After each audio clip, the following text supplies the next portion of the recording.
tanker is a ship designed for the bulk transport of oil or its products. There are two basic types of oil tankers: crude tankers and product tankers. Crude tankers move large quantities of unrefined crude oil from its point of extraction to refineries.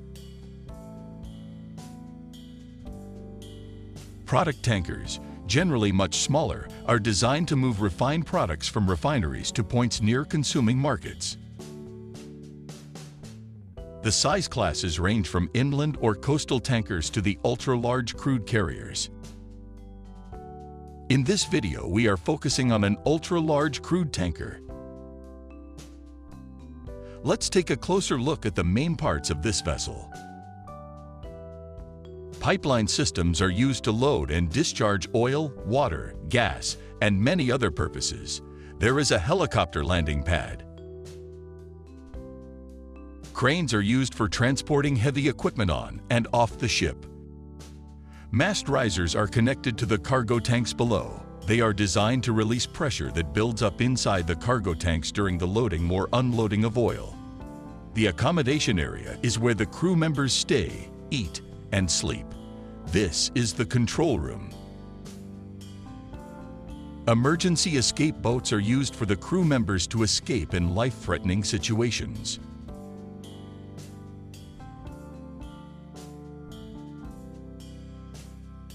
Now let's take a look inside the hull. The oil cargo tanks store crude oil for transportation. Water ballast tanks provide stability for the vessel. In the aft of the vessel, there are heavy fuel oil and marine gas oil tanks that are used to power the ship. A sludge tank stores waste from the treatment system. There is also a freshwater tank. In between all these tanks of different types of liquid, there are empty spaces called the cofferdom. And down here is the engine room. This is the pump room. The crew working on this gigantic vessel can number around 30 people. Not all oil tankers have the exact same design. Many ships might have parts located in different spots, but in this animation, this is the basic design principle. A large crude oil tanker has multiple oil cargo tanks, primarily to avoid free surface effects. Sometimes the sea can be rough, just like in this scenario.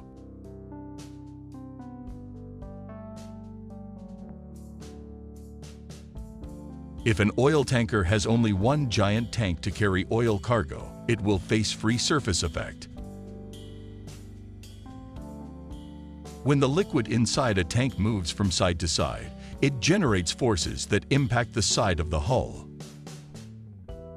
If the impact to one side of the hull is too strong, it can cause the ship to capsize. To solve this problem, oil tankers have multiple smaller tanks. When the liquid moves, the impact is divided into smaller sections, reducing the impact on one side of the hull. This provides more stability for the vessel.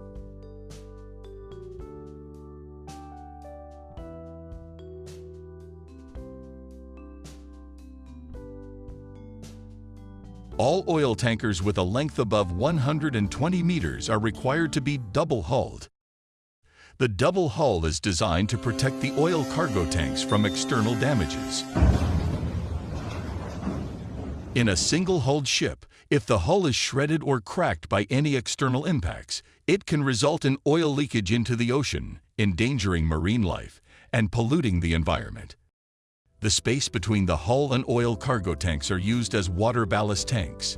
When not carrying oil, the tank doesn't have enough weight to counter the buoyancy and will easily be moved by the waves. Without stability, it will be difficult for crew members to work and live. To be well stabilized, the bottom part of the vessel needs to be submerged under the water by filling the water ballast tanks.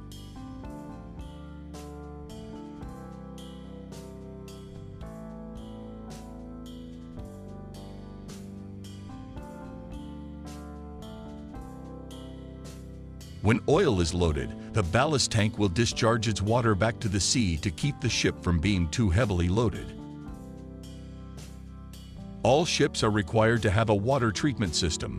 It is important because when a ship pumps seawater into the ballast tanks from one location and carries it to another location, it might potentially bring unwanted microorganisms and bacteria. Before discharging water back to the sea in a new location, the water needs to be treated to kill all the harmful bacteria.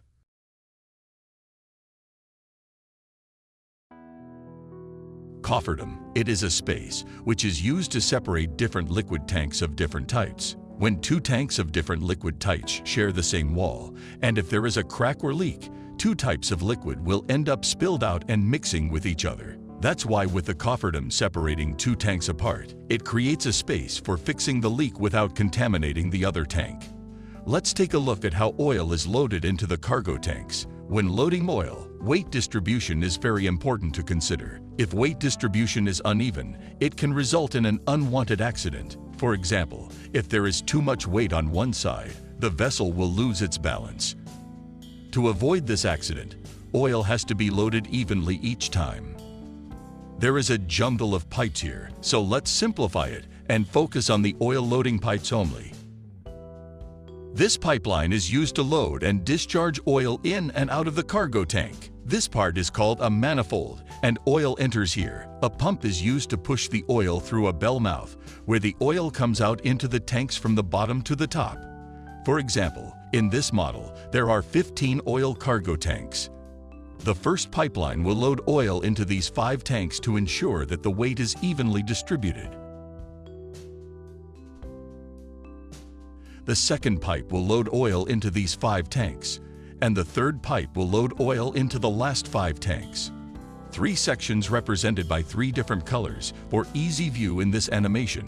In reality, crude oil is black. With this design, it doesn't matter which pipeline is used to load or unload oil first, as the weight will still be distributed evenly. Oil cargo tanks are also equipped with heating coils to reduce viscosity for easy pumping. Oil tankers use a device called loading arms to load or discharge oil. During offshore oil loading, the tanker receives oil directly from the subsea pipeline using a buoy and floating hoses. If an oil tanker is too large to get close to a dock, it will transfer the oil to a smaller tanker to carry it to the dock.